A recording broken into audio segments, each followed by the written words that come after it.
Bonjour et bienvenue dans ce tutoriel que nous allons consacrer aux cônes et aux cylindres. Alors j'ai dans la main une bouteille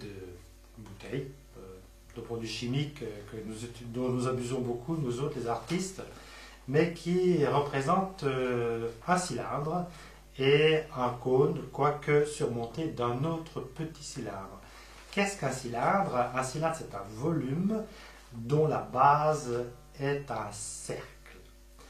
Alors, l'intérêt de travailler la perspective du cylindre, nous allons voir, est très grand parce que c'est ce qui va nous permettre de déterminer les ombres, les volumes et la disposition dans l'espace. Donc, ce qu'il faut savoir, c'est que la base d'un cylindre et d'un cône étant un cercle, il faut pouvoir la déterminer un cercle dans sa perspective. Un cercle dans une perspective s'appelle une ellipse. Nous allons nous mettre directement au travail pour voir comment procéder. Pour avoir une bonne vision du cercle de base, mais aussi du cercle du sommet du cylindre, il faut pouvoir envisager ce qu'est le cercle dans une perspective. Donc je m'explique. Si j'ai, admettons, un cylindre comme ceci, il faut que je puisse envisager ce cercle-ci dans sa bonne perspective, de même que celui-ci. Voilà, ça c'est le cercle qui est en bas et ça c'est le cercle qui est en haut. Pour pouvoir inscrire un cercle dans une perspective, je n'ai pas beaucoup de solutions. La seule chose que je puisse faire, c'est l'inscrire dans un carré, parce qu'un carré me donnera sa bonne perspective. Il faut imaginer donc que le carré dans lequel s'inscrit le cercle du cylindre, le cercle de base du cylindre, de même que le carré dans lequel s'inscrit le cercle du sommet, il faut l'envisager un peu comme s'il s'agissait d'un damier, avec sa perspective. Donc, je dois pouvoir dessiner un cercle dans un carré en perspective. Ça va être l'enjeu du travail qu'on va faire ici. Comment dessiner un cercle dans un carré en perspective, autrement dit, comment dessiner une ellipse, parce que ceci, c'est une ellipse.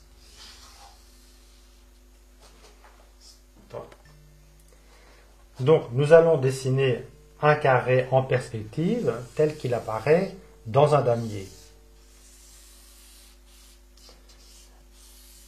Comment dessiner une ellipse dans un carré en perspective? Il faut trouver les repères de ce carré en perspective. Donc la première chose qu'il faut faire, c'est le mettre à plat. Donc le carré en perspective, on va le soulever, on va le mettre à plat. Je mets mon carré à plat. Et j'essaie de comprendre quels sont les repères, j'essaie de voir quels sont les repères que je peux trouver pour avoir un cercle qui soit le plus près de la réalité. Pour ce faire, je vais d'abord tracer les diagonales.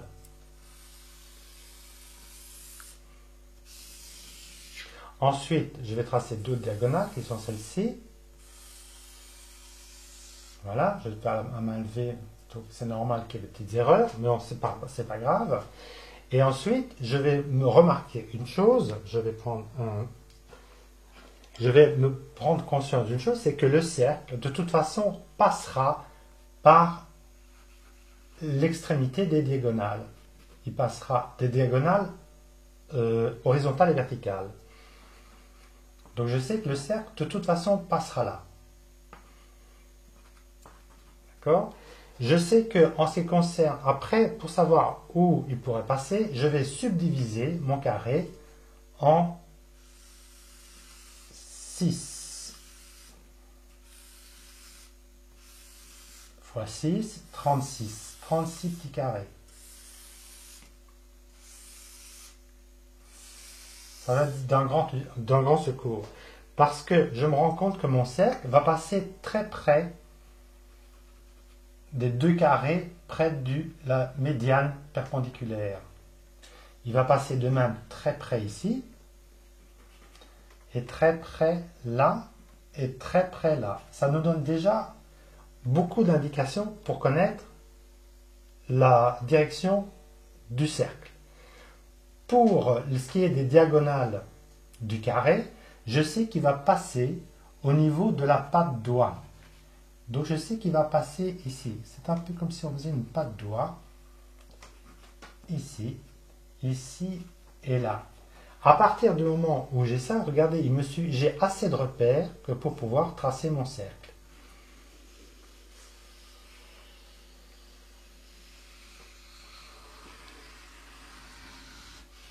Voilà, c'est un procédé très intéressant parce que ce procédé, on va pouvoir le reproduire sur un carré en perspective.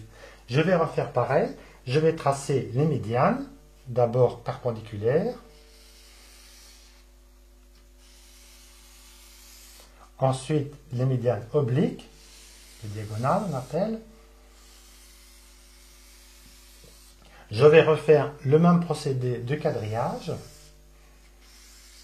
qui est très facile à trouver parce que le quadrillage, d'abord ici, il se subdivise et ensuite le quadrillage qui est ici, il suffit de reprendre les croisements des diagonales. Si je reprends les croisements des diagonales qui sont là et là, j'ai ma parfaite perspective de mon damier.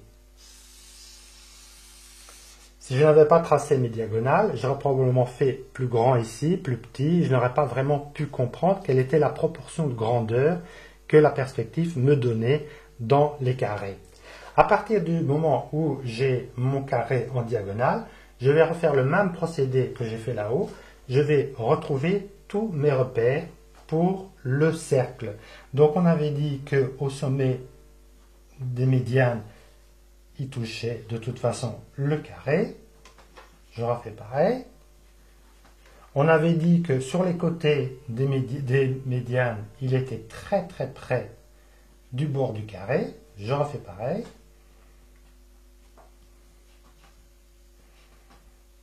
Donc j'ai déjà quelques points de repère. Et maintenant, il faut aller sur la patte doigt qu'on avait dit qui était ici. Je précise bien. Ici, sur la patte doigt. Sur la patte doigt et sur la patte doigt. Donc c'est vraiment sur les deux côtés ici. À partir du moment où j'ai tous ces repères, il m'est très facile de tracer mon cercle en diagonale dans la bonne perspective.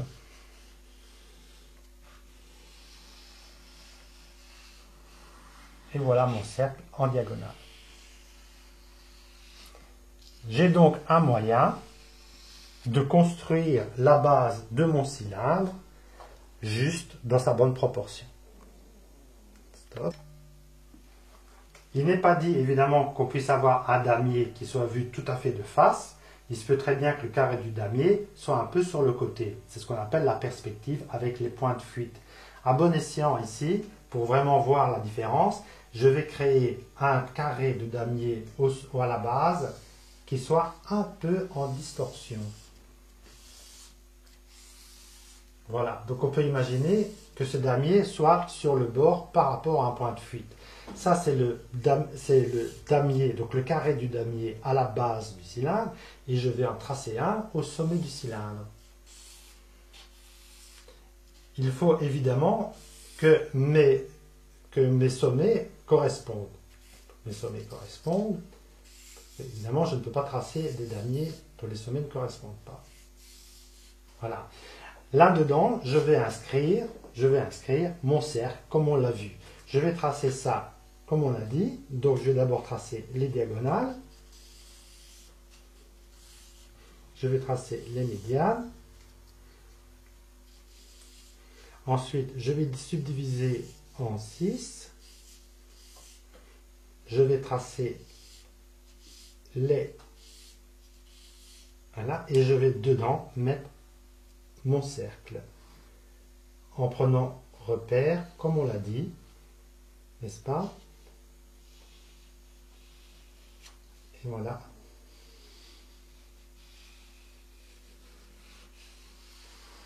Et voilà donc la base de mon cylindre. Je vais faire la même chose en haut. Je vais tracer les médianes. je vais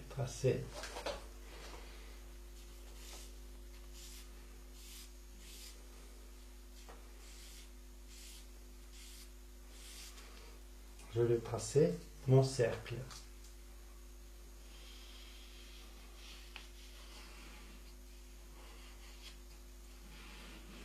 Et j'ai le sommet de mon cylindre.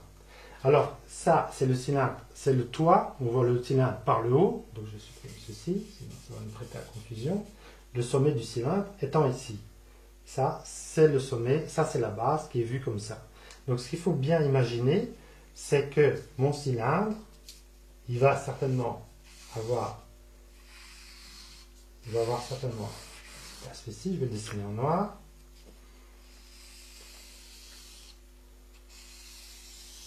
Et son sommet sera ici.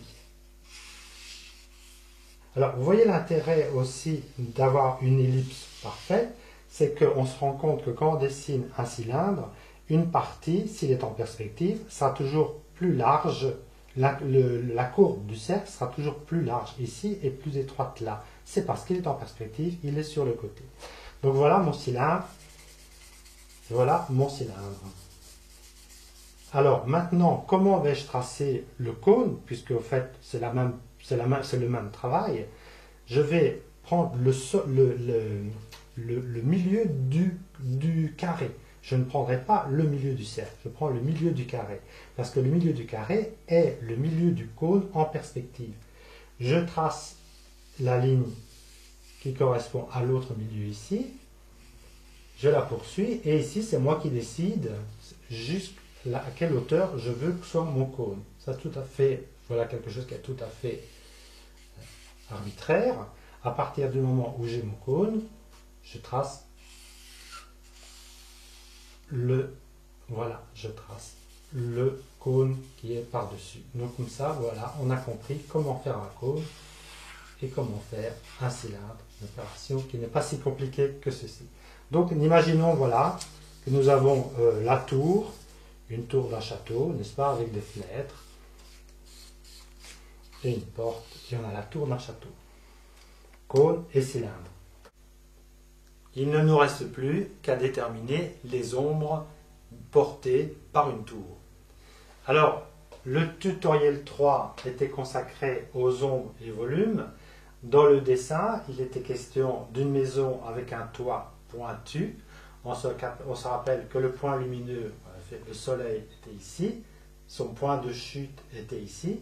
On traçait les sommets sur lesquels venait frapper le soleil et dessiner l'ombre. Et on dessinait à la base A, A', B, B', C, C', D, D'. Donc c'est une récapitulation. On joignait les lignes du point lumineux au sommet et du point de chute aux bases. Donc A, A', B, B', C, C', et on pouvait dessiner l'ombre de la maison. On va procéder de la même façon pour la tour. Nous allons placer un peu dans le même esprit notre point lumineux ici, donc on va faire un beau soleil. Et nous allons lui mettre un point de chute à l'horizon. Nous allons dessiner notre tour, un peu dans le même esprit que la tour qui était là, avec un toit à la française. Et on va lui mettre donc un horizon, puisqu'on a un point de chute à l'horizon. On va tracer, comme pour la maison, on va tracer les points sur lesquels le soleil va justement dessiner l'ombre. Donc il y a le sommet ici, qu'on va nommer A, la pointe de la tour, qu'on va nommer B, et l'autre sommet de la tour, qu'on va nommer C ici. C'est pas le sommet de la tour, c'est le sommet de la tour, mais pas du toit. On va tracer les bases, donc on a A'. Pour le B, attention, le B ne se trouve pas ici. Le B se trouve exactement au milieu du cône. Rappelez-vous le carré. Donc le milieu du carré étant ici, le milieu sera là. Donc le B' est ici. Et le C' est ici. Donc on a exactement tous nos points de repère pour tracer l'ombre de la tour. De nouveau, alors on y va, je vais faire la main levée, donc ça donnera un côté artistique. Donc on a le A, avec le point de chute ici vers le A', et voilà l'ombre de A. On a le B,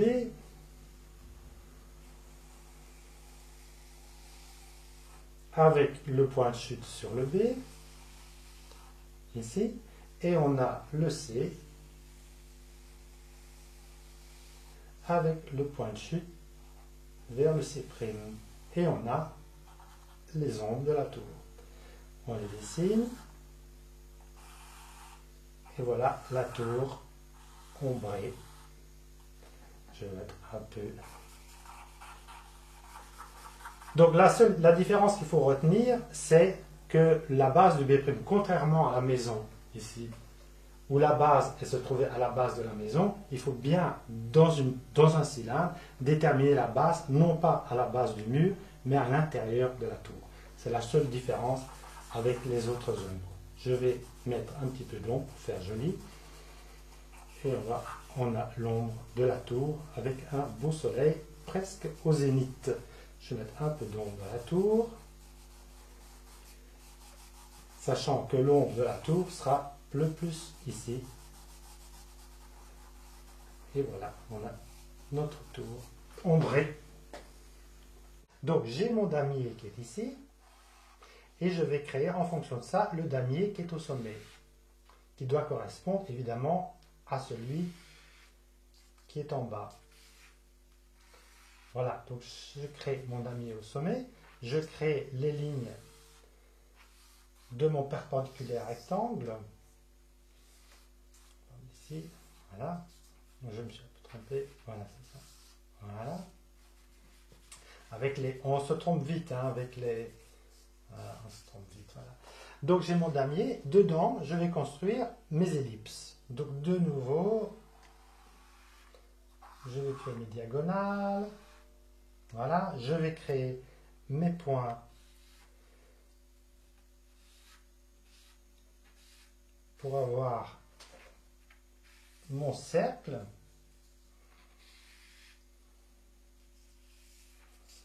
Toujours par rapport au point de fuite.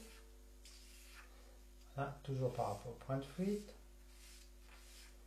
Et pareil ici, sur les cercles.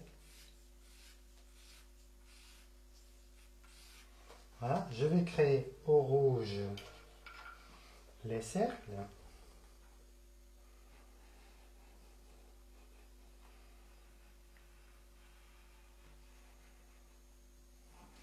Et pareil en haut.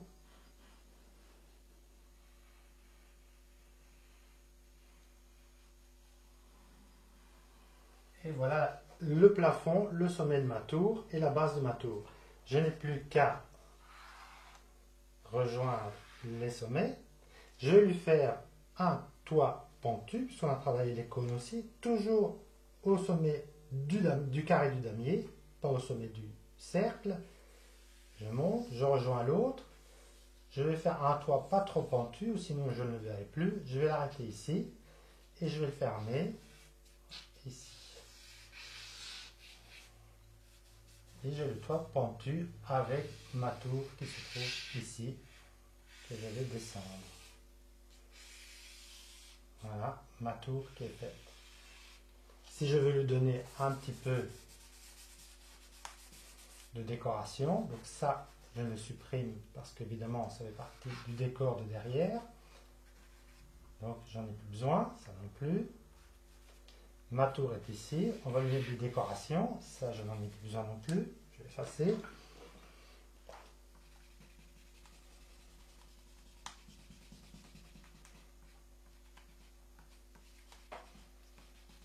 Je n'ai plus besoin de ça. Je n'ai plus besoin de ceci non plus, puisqu'il n'est pas visible.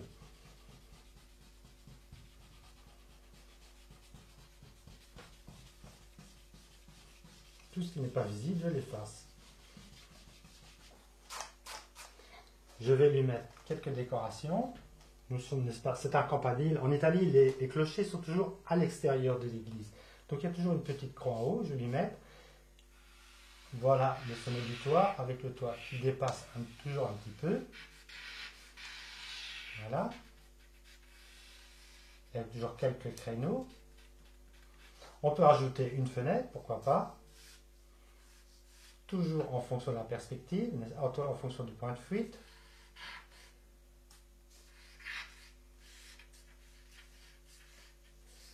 Voilà, on peut ajouter un petit balcon si on veut.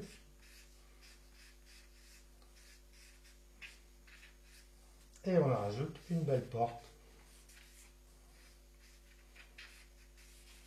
avec des escaliers. Et voilà ma tour de campanile.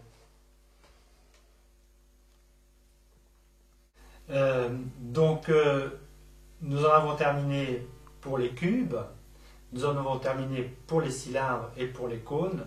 Le prochain tutoriel sera consacré à un volume très complexe, mais qui n'en est pas moins fascinant et que nous aurons un grand plaisir à détailler. Il s'agira de la sphère. En attendant de nous revoir d'ici là, je vous souhaite une très bonne semaine. À très bientôt. Au revoir.